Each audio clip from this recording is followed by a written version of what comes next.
our mental state plays a really big part in your fitness journey. If you're not right here, if you're not right in your head, it's hard. It's really fucking hard. Is your family sabotaging your fitness goals? Let's talk about it. My family has surprised me this past week and they just came to just spend time with me. My family's love language is acts of service and food. When my mom was here, she was just in the kitchen. I'm telling you, 90% of the time cooking, and if she's not cooking, she ordering food. Yeah, if she's not cooking, she was ordering something. They were just trying to take care of their baby. Yeah. They were trying to just comfort me, feeding me, and doing stuff for me, like cleaning the house and doing all that stuff, but mostly feeding me. And we have a lot of Filipino clients, so they're always talking about, you know, family events, their parents are cooking food and these kind of things. And it had been a while since we had actually been in that situation ourselves. Yeah. Where a lot of the food, well, I would say probably 90% of the food is like what you would say is unhealthy food. I say it's unhealthy just because it doesn't have a lot of protein, but there's still a lot of calories, and it comes from fats and carbs and those kind of things. But they were constantly just being offered, not even offered, I'll say, they were being given to me. It was like, I just ate, here comes another meal, here comes another something at all times. When my parents came here, first thing that my dad wanted was this hopia. Like, it's like a croissant, like with filling, but it's like a little crunchy, but it's so freaking good. So my dad has found the Instagram and it's called Hope You Like It. And he said, my mom was actually the one that asked me, he said, hey, your dad wants to go to this place. My mom and dad bought so much. It was literally like so much. Hundreds. There was 4 boxes, so in each box there was like more than a dozen. There was just so many flavors and it was so good. And she's trying to like dish them off on her neighbors to try and like get rid of them because I can't be having this in the house, because right now what I'm dealing with is comfort eating. I am eating everything in sight that is feeling like comfort food to me. So there was the hopia, there was the Chowking. My mom got siopao, siomai. My dad got a bowl. Keep in mind, her mom is still cooking. So there was a lot of food. And the whole point of this is to really highlight the fact of how easy it is to overindulge and overeat in these situations. Because like I said, these foods were just like snack items. They were still breakfast being made, there was still lunch, there was still dinner. And these were the items that were filling our kitchen. Like literally all around the kitchen, there was all these snack items. I put myself back in the mind of a coach. And I was like, damn, this is what all of our clients are consistently going through and consistently talking about. So I was like, let me do some research and find out the calories of these items, but also the protein of these items. I didn't want to get too much into the weeds of all the macros, but just the protein amounts, because that's gonna be very important. So hopia, 160 calories, 2 grams of protein. Siopao, 330 calories, 12 grams of protein. Siomai, they're these little, literally like 1 bite things. They come in like a box of 24. So good. 74 calories in each one, 4 grams of protein. Chicken Joy, also from Jollibee, 380 calories per piece with only 15 grams of protein. Jollibee spaghetti, 1 serving for 1 person, 610 calories, 23 grams of protein. Palabok, saying that right? Mm-hmm. I got my pronunciation. 410 calories, only 17 grams of protein. Macaroons, 150 calories for each one, 1 gram of protein. Again, that's a 1 bite type of snack. Very, very important with all of these food items. Keep in mind, breakfast, lunch, and dinner is still happening, right? She likes to trick herself by saying like, I only ate half, but how many of the hopia did you have?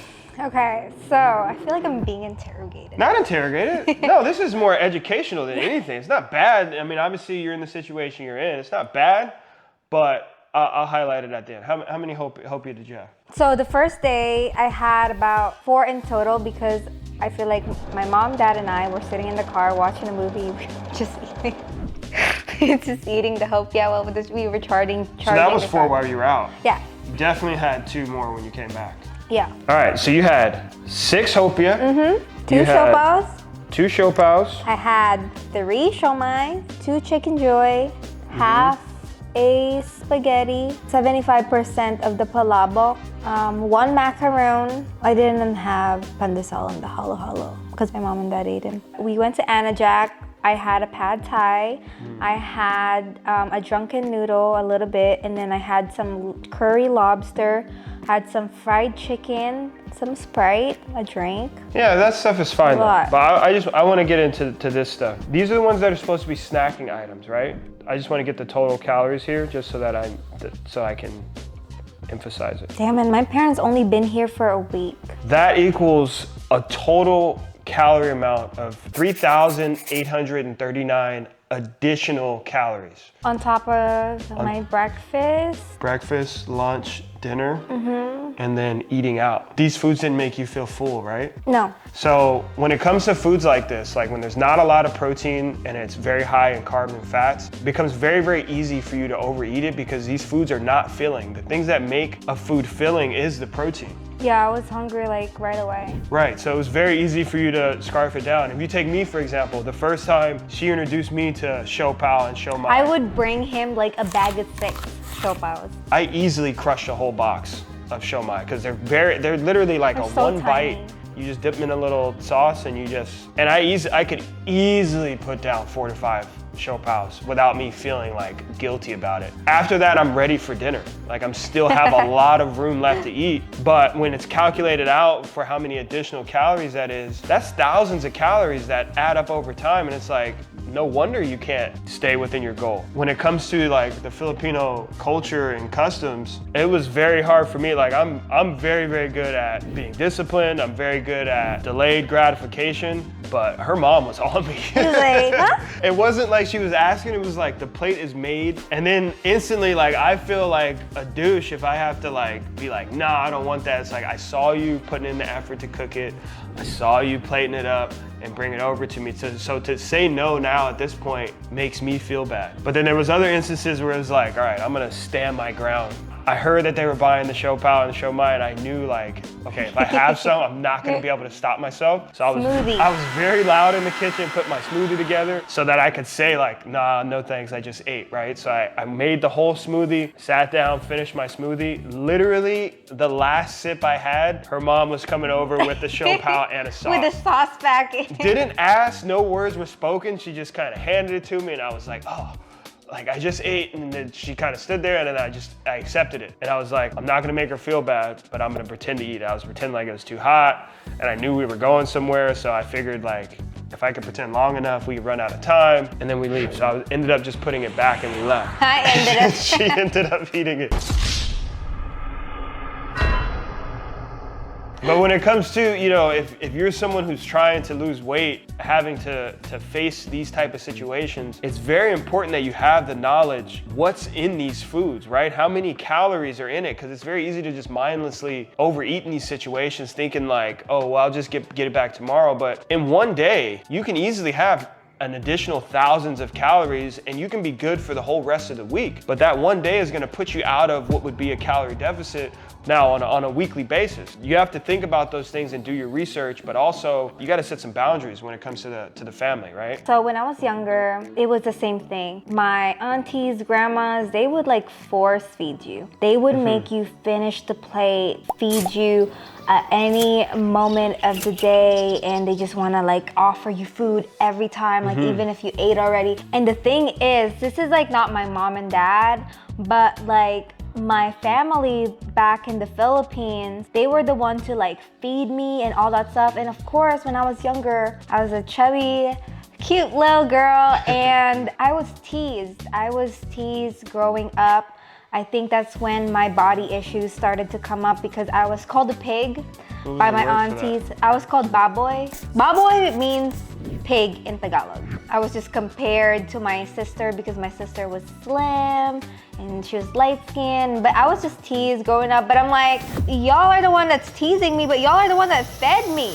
And y'all are the one like teasing me that I've gained all this weight. A lot of our clients, especially our Filipino clients, they deal with the same criticism.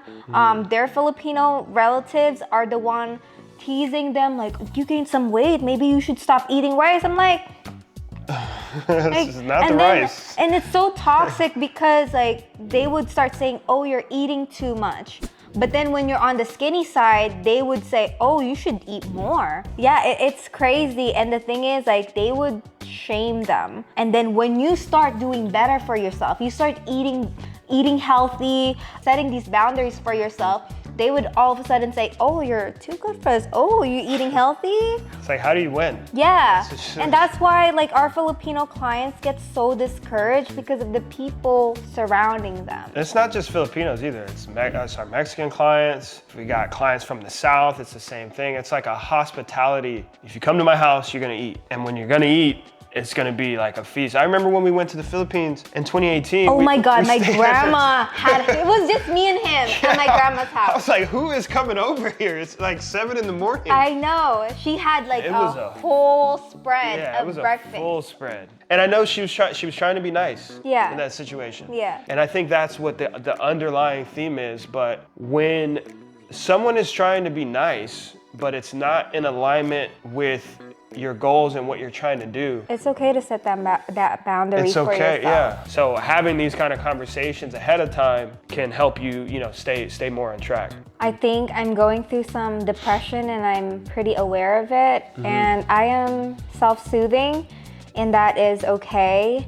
And I noticed that in the beginning when I first found out that I am going through an ectopic pregnancy and that I'm losing my baby, was that I didn't eat. I didn't eat for about a week and a half. My family came and I just felt super comforted, and that's when I started eating everything in sight. But then I'm aware that I'm comfort eating, and yes, it was really good.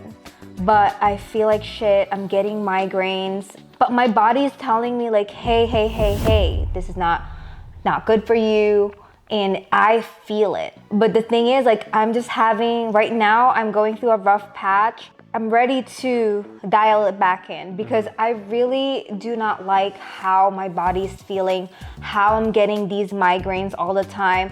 And it's like, if I weigh down, is it like the food that I'm eating that's comforting more important, or like how I'm feeling? I'm like trying to reel myself back in, but it's really tough. Like, I feel like what I'm going through mentally is really tough, and that's why I always tell our clients, I'm like, our mental state plays a really big part in your fitness journey. If you're not right here, if you're not right in your head, it's hard. It's really fucking hard. Khalil here, like he is telling me that, okay, we should just create a plan for you, like find stuff that you are gonna like to eat, because I told him, I'm like, I don't like what I'm cooking right now. Like, it doesn't, like, I don't like to eat it. So right now, like later on after this, like we're gonna plan what I like to eat and meal prep it, because for me, to be honest with you right now, I don't wanna cook. Like, I really don't wanna cook. Like, I just wanna rot in the couch a lot of times,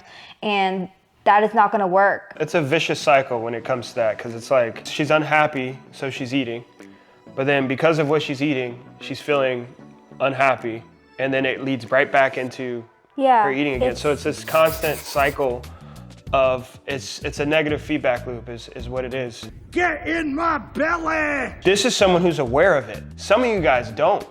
So when you go through this, you end up thinking to yourself like, well, what's wrong with me? Yeah, you just start beating yourself to the ground. Right. Being aware of it, I think, is the number one thing, because the foods that she's eating, like, she's choosing to eat them to make herself feel comfortable, but she's very, very aware of like, okay, I know I'm not getting enough protein in. I need to fix those things, but I need to fix them by maybe not having the foods that I used to have, because she doesn't have the appetite for those right now. I mean, she's almost 2 months off now at this point. So we basically got to treat her now like a total beginner. The big point and the big takeaway for you guys is you got to know the values of food. You got to start learning, what it is that you're putting in your body, because that's going to discourage you from overeating with all the foods that we talked about before.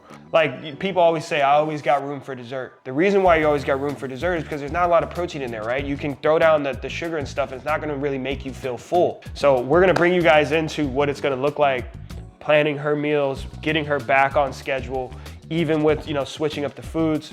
And then we're also going to take you guys grocery shopping with us to show you guys what that part looks like as well. But I think that's it for this video. We'll catch you guys next time.